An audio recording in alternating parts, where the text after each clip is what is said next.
এই মুহূর্তে ডিজিটালে আপনাদের সকলকে স্বাগত জানাই। আমি সুব্রত, আর আমরা এই মুহূর্তে উপস্থিত রয়েছি উত্তর চব্বিশ পরগনা জেলার অশোকনগরে। এই অশোকনগরে কালাবাড়ি এলাকায় সাহা বাড়িতে যে পুজোটির বয়স গুড়ি গুড়ি পায়ে 99তে পৌঁছেছে, অর্থাৎ আগামী বছর 100তম হবে। এবং সেই বাড়ির এই মুহূর্তে পরিবার যারা এই 99 বছরটি যে টেনে নিয়ে গেলেন তারা পুজোটিকে, যেটি এই মুহূর্তে আমরা জানতে পারছি যে স্বর্গীয় যিনি সত্যেন্দ্রনাথ সাহা তার হাত ধরেই কিন্তু এই পুজো শুরু হয়েছিল। এবং এখানে মায়ের মুখ খুব শান্ত, এবং এখানে পুজোটি 99 বছর ধরে তারা কিভাবে নিয়ে যাচ্ছেন, এবং এই পুজো কিভাবে শুরু হয়েছিল এই এলাকায়, এবং কিভাবে এই যে একটি পুজো বলা হয় দুর্গা পুজো, তার যে ব্যয়বহুল এবং তার সব কিছু আয়োজন কিভাবে হয়, চলুন আমরা জেনে নিই। আমাদের সঙ্গে এই মুহূর্তে পুজোর অন্যতম উদ্যোক্তা তিনি কিন্তু উপস্থিত রয়েছেন। আপনার নাম পরিচয় বলে একটু। হ্যাঁ, আমার নাম বিশ্বেশ্বর সাহা। আমি এই সাহা পরিবারেরই একজন সদস্য। তা আমাদের বাড়ির পুজো এবছর 99তম বর্ষে পদার্পণ করেছে। তা এই পুজোটা বাংলাদেশ থেকে চলছে, মানে বাংলাদেশ থেকে তার জের ধরে এই বাড়িতে প্রায় 60 বছর হবে হয়তো, মানে বাংলাদেশ থেকে ধরে আর কি চলছে। তাই পুজোটা শুরু করেছিল আমার ঠাকুরদাদা স্বর্গীয় সত্যেন্দ্রনাথ সাহা। ছোটোবেলায় সে নিজে ঠাকুর বানিয়ে কিছুদিন পুজো করেছিলেন। তারপরে পরবর্তীকালে বাড়ির লোকেরা যখন দেখলেন যে না, পুজোটাকে এইভাবে আর করা ঠিক নয়, তখন বাংলাদেশে যেখানে পুজোটা শুরু হয়েছে বাংলাদেশের পাবনা জেলায়, সেই পাবনা জেলাতে নাটাবাড়ি অঞ্চলে মন্দির স্থাপন করে তার দাদাদের সহযোগিতা অবশ্যই ছিল। তার দাদাদের সহযোগিতা নিয়ে সে পুজোটা শুরু করলো। তারপরে পার্টিশন হয়ে যাওয়ার পর এই বাড়িতে আমাদের এই অশোকনগর অঞ্চলের 1100/1 অশোকনগরে এই পুজোটা চলছে। এই পুজোটা বর্তমানে আমি পরিচালনা করছি, কিন্তু আমার যে জ্ঞাতিরা আছে আর কি, দাদুদের, মানে বিশেষ করে স্বর্গীয় বিনোদলাল সাহা, স্বর্গীয় তরুণীকান্ত সাহা, স্বর্গীয় জিতেন্দ্রনাথ সাহা, স্বর্গীয় সত্যেন্দ্রনাথ সাহা, এদের বংশধরদের পুজো আর কি। এদের বংশধররা প্রত্যেকেই কিছু না কিছু কন্ট্রিবিউট করে এবং পুজোটা আমি পরিচালনা করি।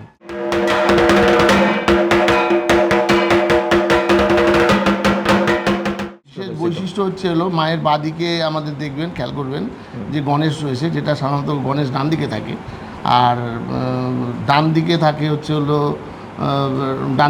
আর বাম দিকে থাকে হচ্ছে কার্তিক, এটা কিন্তু ডান দিকে রয়েছে। আর মহিষাসুরের মহিষটা আমাদের এখানটায় দেওয়া হয় না, এটাই হচ্ছে আমাদের কারণ মায়ের বিশেষত্ব। আর ছোটোবেলায় শুনেছি যে বাবার কাছে যে আমার দাদু হয়তো কোনো সময় ভুল করে বানিয়ে ফেলেছিল ঠাকুর, সেটাই আর কি তারই জের হিসাবে ওইভাবে চলে আসছে। আর মহিষের যেহেতু ওই যে কাটা একটা মস্তক থাকে আর কি অসুরের নিচে, ওর জন্য ওটাকে দেওয়া হয় না আর কি।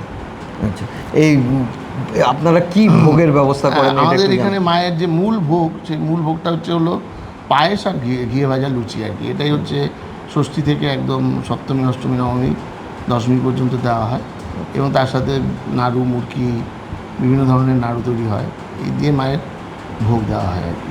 এই যেখানে পুজো হচ্ছে মায়ের, তার পাশে দেখতে পাচ্ছি একটি বেল গাছ। হ্যাঁ, এই বেল গাছটা হচ্ছে এই বাড়িতে, মানে প্রধান, আপনারা জানেন যে বেল গাছে মা প্রথম আসে আর কি। এই বাড়িতে যত বছর মন্দির স্থাপিত হয়েছে সেই সময় থেকে আর কি এখানে একটা বেল গাছ, সেই বেল গাছটা আজও অটুট রয়েছে একই অবস্থায়। মন্দির ভেঙে হয়তো ঠিক করা হয়েছে, কিন্তু বেল গাছটা একই জায়গায় রয়েছে আর কি। মানে এই বাড়িতে যত বছর হচ্ছে পুজো, বেল গাছটার বয়স তত বছর আর কি। আর মায়ের প্রতিমার কাঠামো কবে থেকে শুরু হয়? মায়ের পুজোর যে মায়ের যে মানে তৈরি আর কি, সেটা হচ্ছে হয় প্রতি মাসেই তো ষষ্ঠী, সপ্তমী, অষ্টমী পড়ে, সেরকম মানে আশ্বিন মাসে ষষ্ঠীর আগে ভাদ্র মাসে একটা ষষ্ঠী পড়ে। সেই ভাদ্র মাসে ষষ্ঠীর দিন থেকে আমাদের এখানে মানে এই ঠাকুর বানানো শুরু হয় আর কি। ওই দিন থেকেই আর কি পুজো হয়ে 1 মাস ধরে পালমশাইরা এসে আমাদের মন্দিরেই প্রতিমা এখানেই তৈরি করেন। আর মায়ের চক্ষুদান করে হচ্ছে মহালয়ার দিন। ওই দিনই টোটাল আমাদের প্রতিমা কমপ্লিট করে ফেলে। আচ্ছা, পুজোর মধ্যে কি কোনো অনুষ্ঠানের আয়োজন? পুজোর মধ্যে বলতে মহালয়ার দিন আমরা মহালয়া বলছি, এই যেদিন কাঠামো পুজো হয়েছে সেদিন একটু কালচারাল অনুষ্ঠান আমরা করেছিলাম। ওই যেমন ধরেন ঢাক আর বাঁশির একটা যুগলবন্দি ছিল, তারপরে এই পাড়ার আমার কিছু বৌদি আছে, তারা একটা অনুষ্ঠান করেছিল। আমার বাড়ির আমার মেয়েও ছিল, আমার বউও ছিল। একটা ছোট্ট একটা নাচ গান, আগমনী গান, চণ্ডীপাঠ, এই ধরনের। মানে সাহাবাড়ির অনুষ্ঠান। পুজো কিন্তু এখন পাড়ার পুজো হয়ে গেছে একদম মোটামুটি। পাড়ার পুজো বলতে পাড়ার সকলে আসে। এই গলিতে এত অঞ্চলে একটাই পুজো হয়, অঞ্জলি দেওয়া থেকে শুরু করে ভোগের প্রসাদ খাওয়া থেকে শুরু করে, বা এই আমার যারা দেখছেন এই বৌদিরা রয়েছে, এরাও আমার মিসেসকে সারা বছর ধরেই, মানে আমার বাড়িতে কোনো পুজো হলে তারাও যেরকম সহযোগিতা করে, আমার বউ তাদের কোনো বাড়িতে কোনো পুজো টুজো বা এই ধরনের কোনো অনুষ্ঠান হলে সহযোগিতা করে। বিশেষ করে ষষ্ঠীর দিন আমাদের এখানে নাড়ু মুরগি তৈরি হয়, এই বৌদিরা আসে, অনেকেই প্রত্যেকেই সহযোগিতা করে আর কি। সাহা পরিবার, এই পরিবারটি যে পুজোটা শুরু করেছিল এবং সেই পরিবারটি কিন্তু এখন সেই পুজোটাকে নিয়ে যাচ্ছেন। আমরা শুনলাম কিছুক্ষণ আগে গৃহকর্তা যিনি বললেন, বর্তমান যিনি প্রজন্ম এবারে রয়েছেন তার সহধর্মিনী মৌসুমী সাহা। জেনে নেব যে ঠিক অষ্টমী পুজোর যে দিন, যে বিশেষ করে পুষ্পাঞ্জলির সময়, বিশেষ করে সন্ধি পুজোর সময় এবং পুজোর শেষ দিনে অর্থাৎ যেদিন মা চলে যান সেই বিজয়া দশমীর দিনে সিঁদুর খেলা ইত্যাদি এবং নিরঞ্জন কিভাবে হয়, মৌসুমী সাহার কাছ থেকে আমরা চলুন জেনে দিই। হ্যাঁ, একটু যদি বলেন যে কিভাবে হয় জিনিস।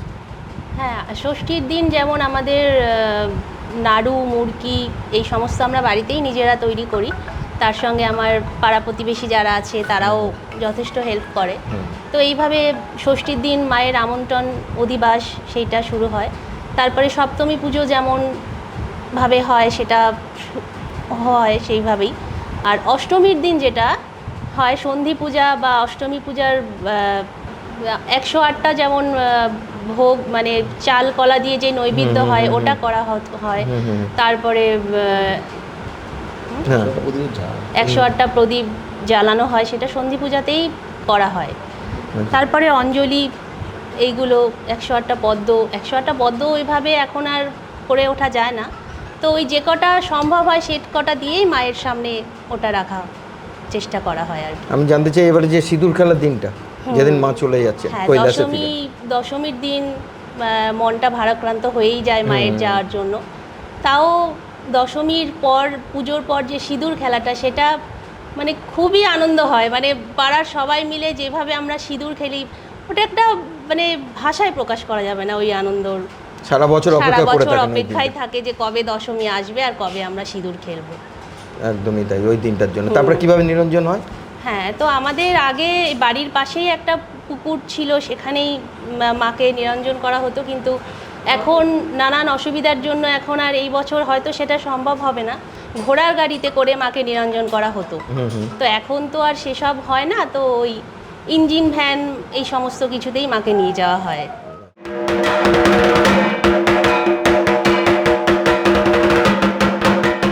দশমী সিঁদুর খেলাটা তো সারা বছর ধরে আমরা ওয়েট করেই থাকি, যে ওই দিনটা মানে আমাদের একটা কি বলবো, মানে ওটার জন্য ওয়েট করে থাকি আমরা।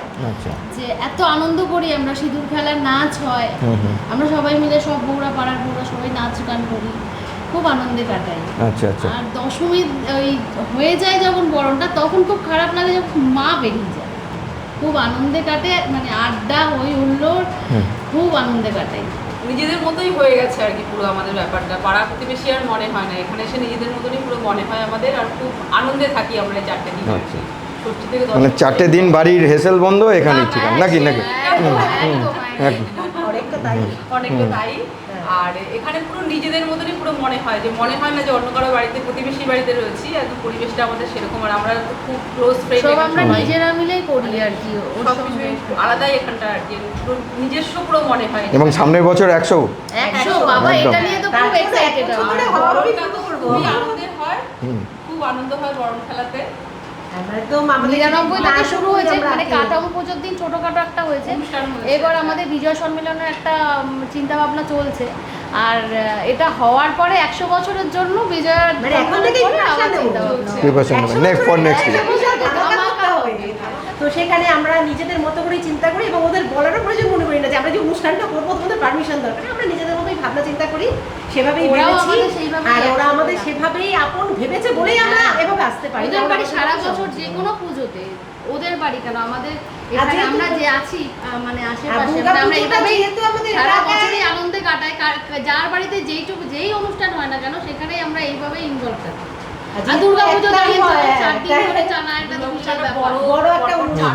অনুষ্ঠান, এটা একটা আলাদাই ব্যাপার সব পুজো মানে অঞ্চলি থেকে আপনার সিঁদুর খেলা মানে সেটা এখানটাই আমাদের রাস্তা না, এটাই হচ্ছে দুর্গাপুজো এটাই ঠিকানা। এটাই ঠিকানা, একটাই ঠিকানা সাহাবাড়ি। বিগ বাজেটের পুজো আর থিমের পুজো আর জৌলস শহরের বুকে, তার ভিড়ের আনাচে কানাচেও কোথাও কোথাও কিন্তু আন্তরিকতার সঙ্গে লুকিয়ে আছে পরিবারের পুজো। আর তেমনই হলো অশোকনগরের সাহাবাড়ির পুজো, যে পুজো এখন বলা যেতে পারে অঘোষিত সার্বজনীন এলাকার পুজো।